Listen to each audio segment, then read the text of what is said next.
tashlab ketdi gul qara qoshim mening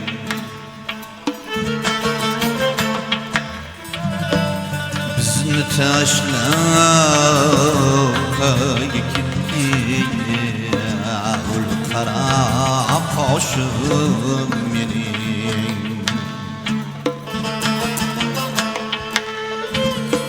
ot yerin bo'lib yo'liga ko'zdan oqadir yoshim mening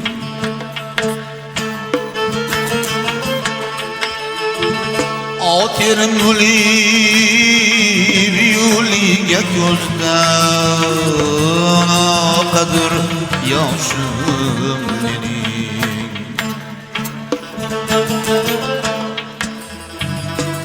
çaresiz kaldım yetay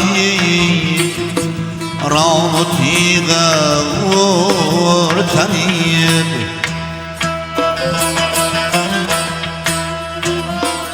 çaresiz kaldım yetay rahmetiyle ortaniyim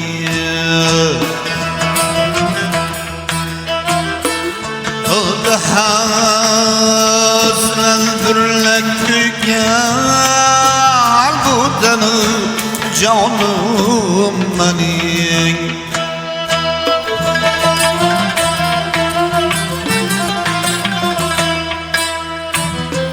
Yar keter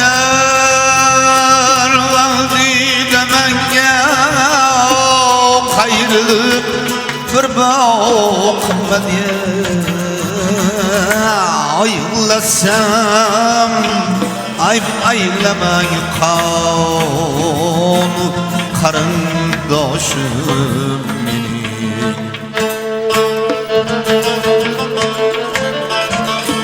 Aylasam ayıp aylamay kan karındaşım benim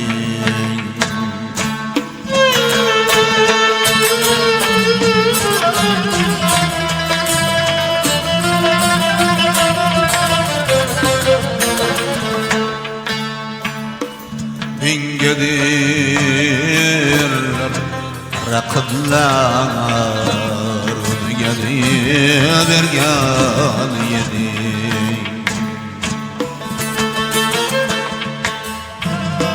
Min gedirler rakıblar gelir vergan yedi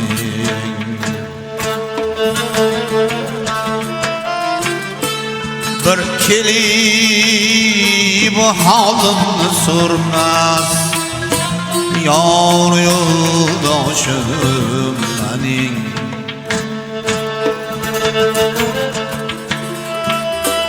Bir dava verdim ilacım Kimge izhar eyleyin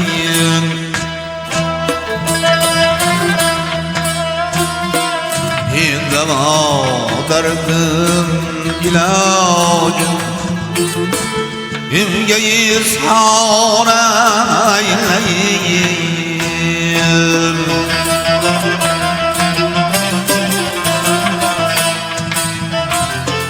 Yıllagayman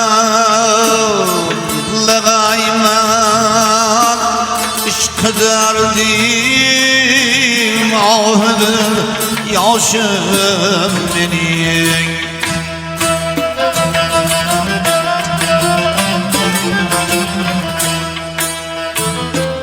Miskine vali harabi kim bilir gül yarışır Ayrılıp hiç yerge sığmaz Bul garip boşum benim Ayrılık hiç yerge sığmaz Bul garip boşum benim. Yığlasam aylamay kavur karındoşum benim.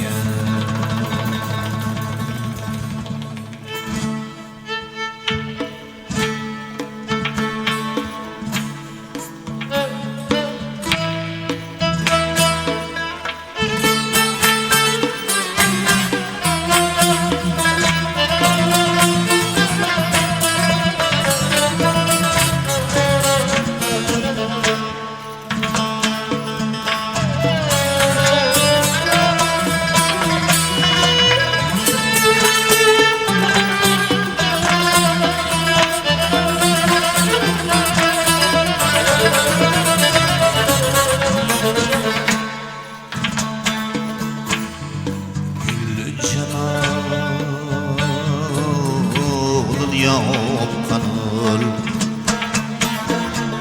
gülning iki rayhanır gül cemal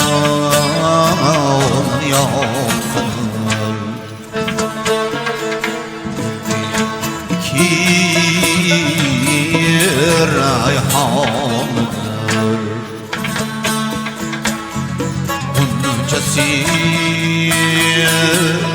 Sirle uçkanır İki lebi handanır Sirle uçkanır İki lebi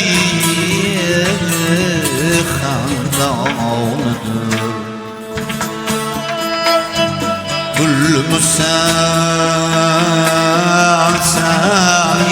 kızım Gül yüzünün üstüne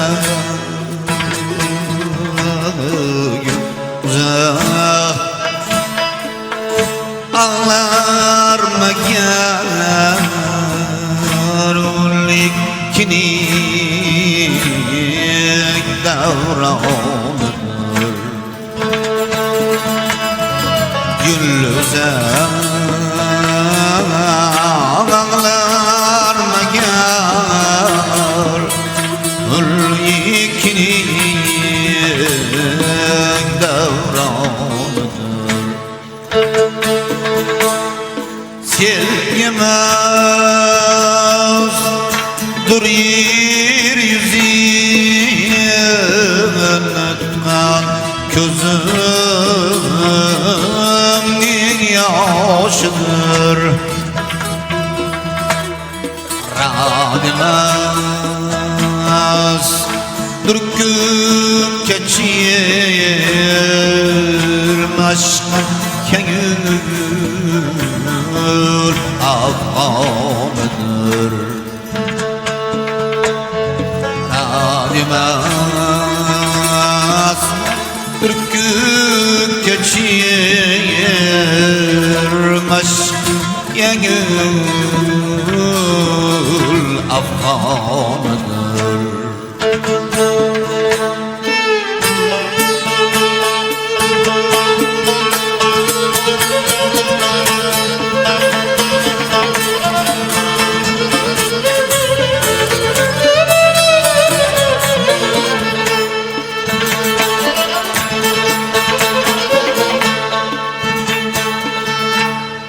Lacerem olay perişanıyım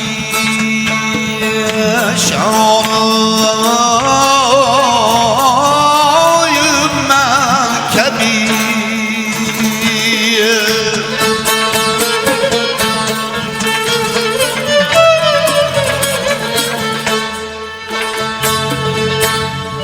zararaya alıp kibir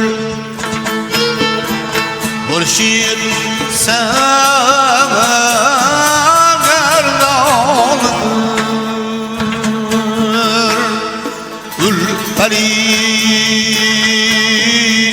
işkide babır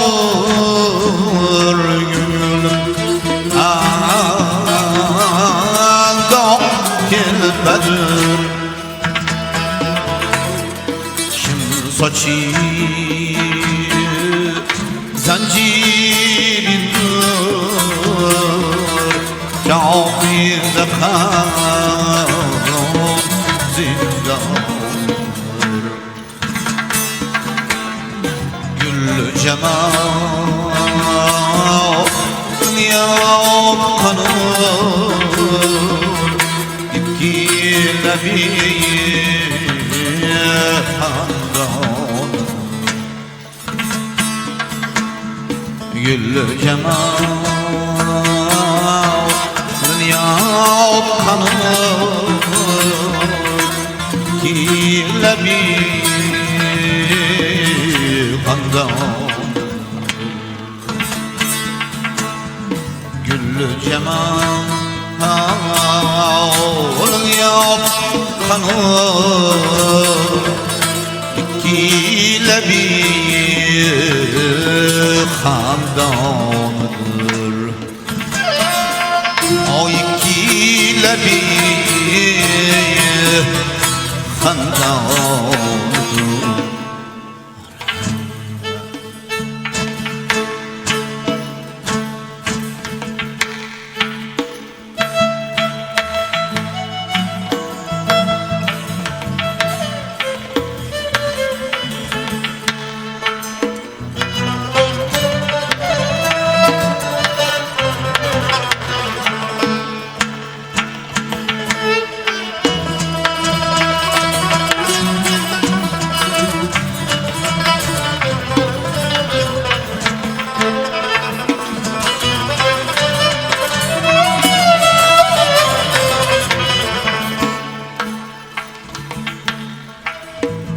Havlimni zabur etgan o'rgilay Mastona qaro ko'zlar Aqlimni sochib ketgan aylanay Canona şirin sözler Dildari pranamide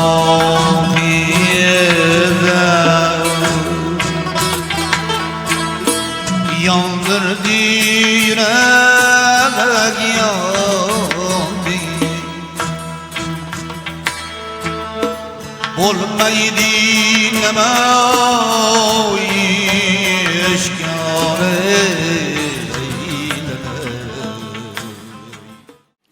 الحمد لله الذي هدانا لهذا وما كنا لنهتدي لولا أن هدانا الله أما بعد السلام عليكم ورحمة الله تعالى وبركاته Hurmatlik mehmonlar,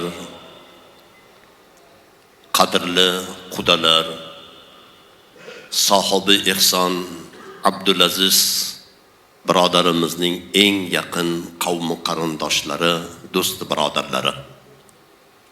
Qadamlaringizga hasanat. Mana bugun kelinimiz Zulfiyaxon, kuyovimiz Javohirjonlarning nikoh to'ylari munosabati bilan ushbu koshonada jamlandik. Bosib kelgan qadamlarimizga yaratganning o'zi behisob ajri azim hasanatlar bitsin. Xatolarimizni, kamchiliklarimizni ya Karim o'zing afv etgin. Birodarlar, bugun Sayyidul Ayyom, Hajjul Masokin muborak juma kuni. Kunlarning sayyidi, ulug'i butun mo'min musulmonlar shu kunning tayin qilingan bir vaqtida jam bo'lib ibodat qiladigan kun, duolar qabul bo'ladigan kun. Alloh ushbu kunda Odam alayhissalomni yaratgan kun. mana shundoq bir ulug' kunda valima ihsoni munosabati bilan jamlanib turibmiz. Hammamizga ma'lumki, valima birodarlar bu nikoh to'yi munosabati bilan qilinadigan ihsonga aytiladi. Valimaga sohibi ihsonni eng yaqinlari, jumladan ko'ngliga yaqinlari, qarindosh urug'larini taklif etiladi. Bu joyda mana shundoq bir ihson munosabati sababi ila bir qancha manfaatlar bor. Jumladan qavm qarindoshlarini diydor ko'rishishligi, ijtimoiy aloqalar, mo'min musulmonlarni diydorlashuvi kabi mo'min musulmonlar uchun manfaatlar bor. İnşallah Karim mana shu fursatdan foydalanib bugungi valima ihsoniga ishtirok etadigan mo'min musulmonlarga bir muxtasar majlisimizning asosiy sababchilari bo'lgan kelin va kuyovlarimizga aytadigan nasihatlarimiz bor. Rasululloh aytdilar: "Salasatun haqqun aunuhum alallohi ta'ala an-nakihu alladhi yuridu al-afaf." Ravahu İmam Ahmad an Abi Hurayra radhiyallahu anhu. Uchta narsa uni mas'uliyati, javobgarligi Allohning zimmasidadir dedilar. Shu uchta narsadan biri o'z iffatini saqlash niyatida oila quruvchi nikohlanuvchilar deyildi. Ana birodarlar, inson o'zini iffatini saqlashlik uchun oila quriladigan bo'lsa, Alloh taolo unga o'zi yordam berar ekan. Allohning yordami beminnat ekanligini hammamiz yaxshi bilamiz. Alloh mana shu nikohlarni o'zi eng avvalambor muborak qilib, muhimmi abadiy qilib, nikohlanuvchilarni Alloh taolo qo'shqa qaritib, jamiyatimizdagi eng baxtli, ibratli oilalardan qilishlikni Alloh iroda etsa, inshaalloh Karim mana shu eng katta yutuq va muvaffaqiyat bo'ladi.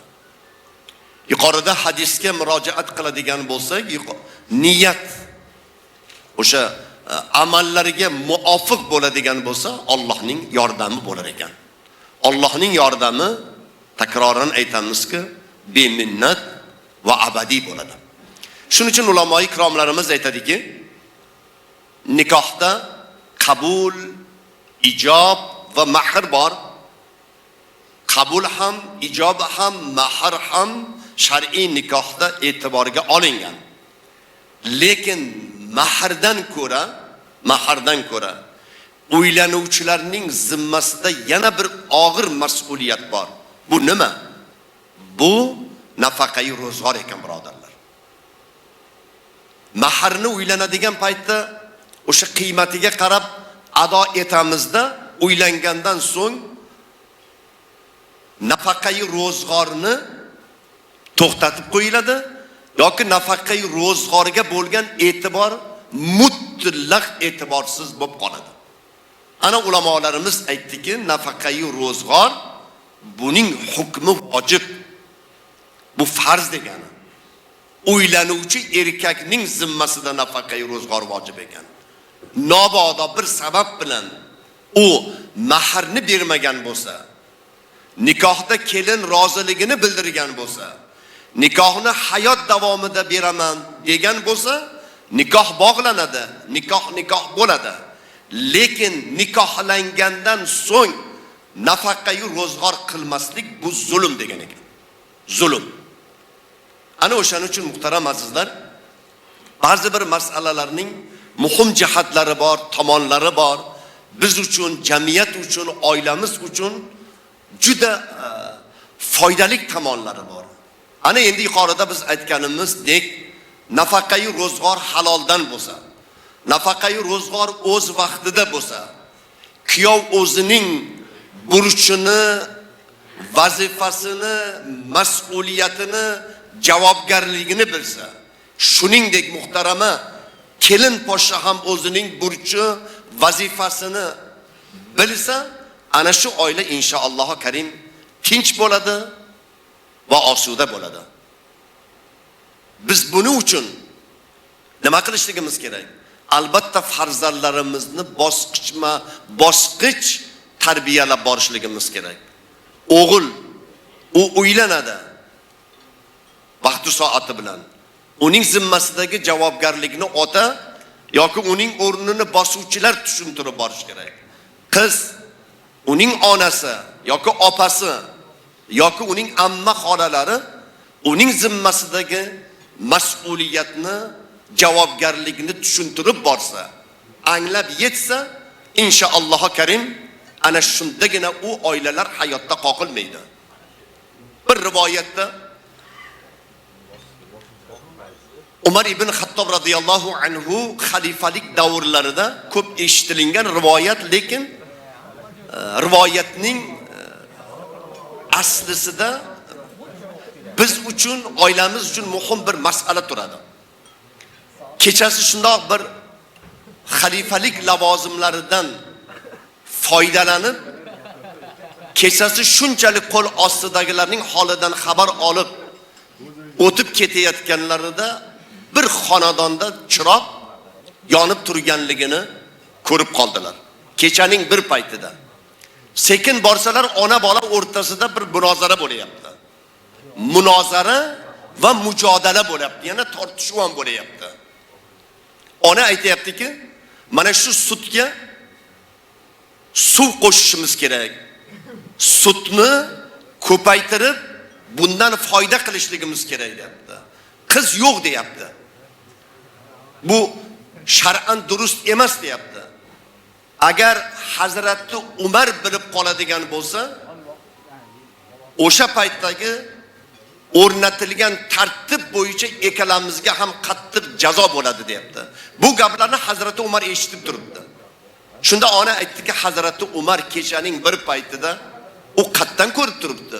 Hozir u uxlayapti, dam olayapti degan bir javobni berganda, qiz aytdiki, "Ey onajon, Hazrati Umar uxlayotgan bo'lishligi mumkin, ehtimol. Lekin uxlamasdan, mudroq bosmasdan bir zumda dunyoni ko'rib turuvchi koinot sohibi Robbil Izza ko'rib turibdi-ku, eshitib turibdi-ku, bilib turibdi-ku" degan javobni qildi qiz. Ana shunda Hazrati Umar ertasi kuni o'sha qizga sovchi qo'yib o'g'liga olib berganligi rivoyat qilinadi. Ana o'shaning uchun biz qizlarimizni tarbiyalab borsak, inshaalloh karim ularga ta'lim berib borsak, ular kelajakda o'zini o'rnini topadi. Ulkan yutuqlarga, muvaffaqiyatlarga erishadi. Nafaqat o'zi, balkim uning haddi harakati, yurishi jamiyatga, elga, yurtga manfaat yetkazadi. Janob Rasul akram alayhisalom aytdilar, olim bo'lgin. Agar olim bo'la olmasang, ilm o'rganuvchi bo'lgin dedi. Agar ilm o'rganuvchi ham bo'la olmasang, ilmni eshituvchi bo'lgin dedi. Mana masalalar aytilyapti, shuni eshituvchi bo'lgin. Agar uni ham qila olmasang, olimlarni, ulamolarni hurmat qilgin, hurmatini o'rniga qo'ygin. Lekin beshinchisi bo'lmagin dedi. Beshinchisi nima? Beshinchisi, birodarlar, bu ilmsizlik, bu jaholat. Albatta ilmsizlik, jaholat insonni hayotini va oxiratini barbod qiladigan eng bir jirkanch illat bu ilmsizlik, jaholat bo'ladi, birodarlar. Payg'ambarimiz sallallohu alayhi va sallam biz ummatni dunyosini ham, oxiratini ham obod bo'lishligini targ'ib qilganlar. Ya'ni dunyo deb oxiratni, oxirat deb dunyoni unutmang deb payg'ambarimiz sallallohu alayhi vasallam marhamat qilganlar. Taramazlar sohibi ihson Abdulaziz ukamizni dunyoga kelishligiga sababchi bo'lgan Abdusattor hoji birodarimiz, akamiz bo'lardilar. Chilonzor mahallasida ko'p yil xizmat qildilar. Mahallada kotib bo'lib xizmat qildilar. Mahalla faollari bo'lib xizmat qildilar. O'z vaqtida elga, yurtga, jamiyatga, mahallaga, mahalladoshlariga manfaat keltirdi. Lekin qazoyi qadar ila dunyodan o'tdilar. Alloh rahmat qilsin. Eng og'ir payt bu o'sha Covid deymiz, o'sha haligi davosiz bir dard butun dunyo bo'ylab o'zini ta'sirini o'tkazdi. Mana shu kasallik sababli dunyodan o'tdilar. Lekin aslida va qaddara lahum aqdar. Allohning taqdiroti shu bo'lgan. Juda yaxshi inson edilar. Alloh rahmat qilsin. Mana shuncha vaqt o'tib o'g'illari mana bugun qizlarini, ya'ni marhum hoji akamizning nabiralarining nikoh to'ylarida o'tiribmiz. U kishi yo'q. Agar u kishi bo'lganida bugun mana shu nabiralarining to'ylarini tepasida bir duogo'y bo'lib, ish boshqaruvchi bo'lib, ish boshlovchi bo'lib turgan bo'lardilar. Lekin bugun qatorimizda yo'qlar. Alloh rahmat qilsin. Alloh oxiratlarini obod qilsin. Bugun endi ulug' kun, ya'ni yuqorida aytganimizdek juma kuni bo'lganligi uchun 14 daqiqa gapirgan bo'ldik. Eshitganlarimizga amal qilmoqligimizni yaratganning o'zi hammalarimizga nasib qilsin. Nikohlanuvchi yoshlarimizga Alloh o'zing saodatli umr bergin, qo'sha qarisin, baxtli bo'lsin. O'zgalarga yurish turishlari, hayotlari faqat ibrat, namuna bo'lishligini o'zing taqdir va nasib qilgin. Endi Allohning kalomidan bir tilovatni Qur'on qilib, o'tganlarimizni xotirlab, eslab, so'nggi duolarga o'tamiz. Marhamat. أعوذ بالله من الشيطان الرجيم بسم الله الرحمن الرحيم الحمد لله الذي أنزل على عبده الكتاب ولم يجعل له عوجا قيما لينذر بأسا شديدا من لدنه ويبشر المؤمنين الذين يعملون الصالحات أن لهم أجرا حسنا سبحان ربك رب العزة عما يصفون وسلام على المرسلين والحمد لله رب العالمين بسم الله الرحمن الرحيم الحمد لله الصلاة والسلام على رسول الله Parvardigar o'qilingan Qur'oni Karim sababi ila amru ma'ruf, ihson va duolarimizni qabul qilgin. Xayrlik amallarimizdan hosil bo'lgan savob va ajrlarni Parvardigar o'zing ko'paytirib, sohibi ihson Abdulaziz ukamizni yaqinlarini dunyoga kelishligiga sababchi bo'lib illa hozirda o'tgan marhum qiblagohlari Abdusattor hoji akamizni ruhlariga yetkazgin. Qudamiz Faxriddin akamizdan ham o'tib ketganlarning ruhlariga yetkazgin. Inshaalloh Karim Parvardigar Abdulaziz ukamiz bu kishining ahli oilalari, Qudamiz Faxriddin akamiz bu kishining ahli oilalari, nikohlanuvchi Zulfiyaxon va javohirlarni rohatlarini ko'rib, duogo'y bo'lib, piri badavlat bo'lib, bulardan dunyoga kelajak solih va soliha farzandlarni tepalarida doda buvi bo'lib inshaalloh Karim hayot kechirmoqliklarini o'zing taqdir va nasib qilgin.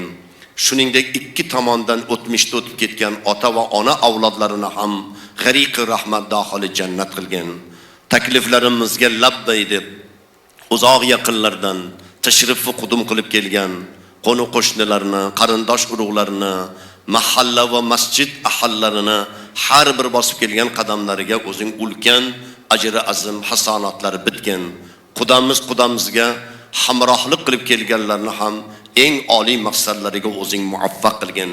O'rtada turib xizmat qilayotganlarni, pokiza taomlarni hozirlab turganlarni ham yaxshi niyatlariga Parvardigor o'zing muvaffaq qilgin. Allohumma inni ala zikrik va shukrik va husni ibadatik bi rahmatika ya arhamar rohimin. Parvardigor aziz jamoatimizni aziz va mukarram qilgin. Eng yaxshi niyatlarimizga o'zing muvaffaq qilgin.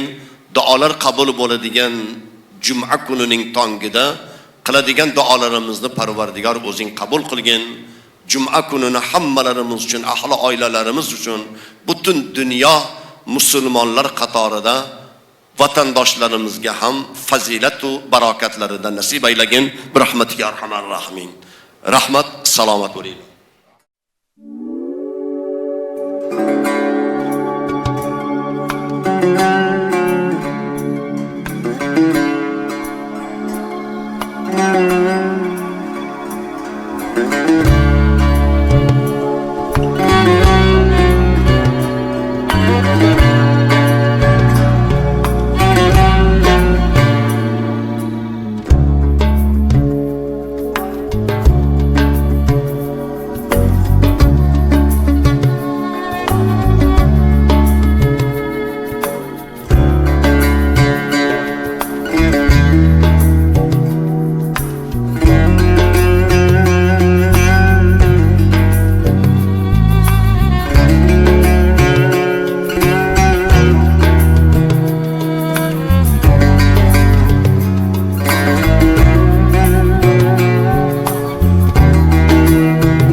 Xudolar, tan joninglar sog' bo'lsin.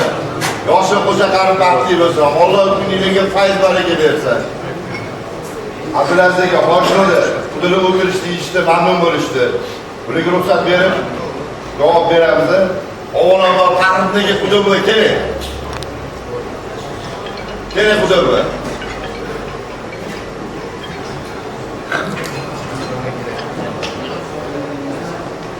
Keling. Assalomu alaykum. To'ylar muborak bo'lsin. Qani keling, assalomu alaykum. Abdulaziz aka hojatlar bilan ko'rishib oling.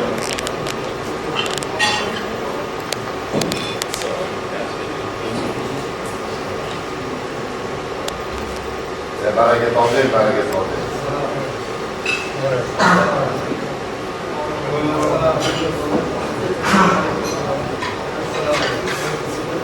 Xudo keling, Xudolarga turadi. Alloh umringizga fayz bersin, baraka bersin. Hojatga duo bering. Ilohi amin. Ya Rabbi, yurtimizga tinchlik, xonadonlarimizga ozodlikni, qanijonlarimizni sog' salomat qilgaysan. 2 yoshga qonidan tushgan nikoh to'ylari muborak bo'lishini Alloh ularga nasib ro'za aylasin. Amin. Ilmimizni, yurtimizni koriga yaraydigan ilmli, bilimli ota-ona bo'lib, ularga yaxshi kunlarni Allohning yetkazishini senga iltijo qilaman. Bu yoshlarni ota-onalarini, uydagilarga uy sohibalarini, qanijonlarini sog' salomat qilib, uzoq yillar davomida ularni xizmatida bo'lib, ular ota-onalar ularni rohatini ko'rmoqlikni nasib ro'za aylasin. Amin. Alloh ishlarimizga rivoj, o'ylagan yaxshi niyatlarimizni yetkazgaysan. Kuyovimizga Allohning dovini bergin-ku, latidan o'zing asragaysan. Alloh 2 dunyomizni Allohu akbar. Hammaga rahmat, yaxshi to'ylar.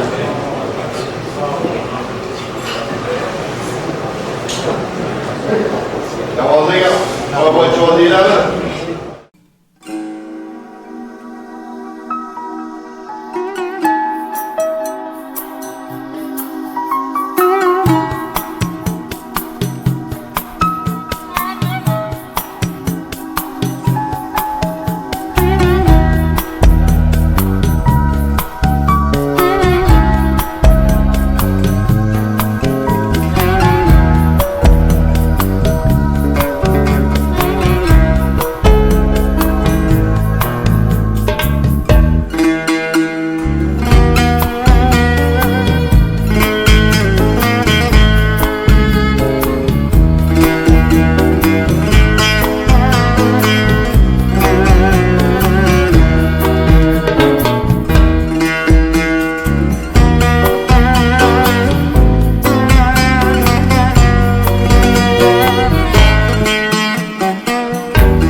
Yurtimizga tinchlik, xonadonga obodlik, ozodlikni bersin.